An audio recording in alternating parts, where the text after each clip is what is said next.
आपण पाहत आहात जोश मराठी। पाहूया काही ठळक बातम्या।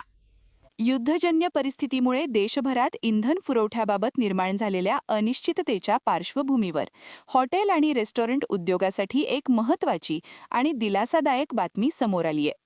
केंद्र सरकारनं या क्षेत्राला अडचणीतून बाहेर काढण्यासाठी मोठे पाऊल उचलले आहे। युद्धामुळे निर्माण झालेल्या संकटाचा परिणाम इंधन पुरवठ्यावरही होत असल्याने अनेक हॉटेल आणि रेस्टॉरंट व्यावसायिकांना एलपीजी गॅस मिळण्यात अडचणी येत होत्या। त्यामुळे हॉटेल रेस्टॉरंट उद्योगासमोर व्यवसाय चालू ठेवण्याचे मोठे आव्हान निर्माण झाले होते। या पार्श्वभूमीवर पेट्रोलियम मंत्री आणि पेट्रोलियम मंत्रालयाच्या वरिष्ठ अधिकाऱ्यांसोबत झालेल्या महत्त्वपूर्ण बैठकीत मोठा निर्णय घेण्यात आला आहे।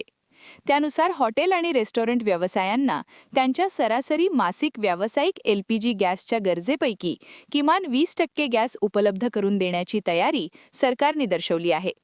या निर्णयामुळे देशभरातील हजारो हॉटेल आणि रेस्टॉरंट व्यावसायिकांना मोठा दिलासा मिळण्याची शक्यता व्यक्त केली जात आहे।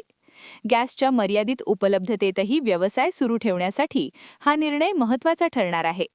दरम्यान युद्धजन्य परिस्थितीमुळे इंधन पुरवठ्यावर परिणाम होत असला तरी आवश्यक सेवा आणि व्यवसाय सुरू राहावेत यासाठी सरकारकडून विविध उपाययोजना करण्यात येत असल्याची माहिती सूत्रांनी दिली आहे।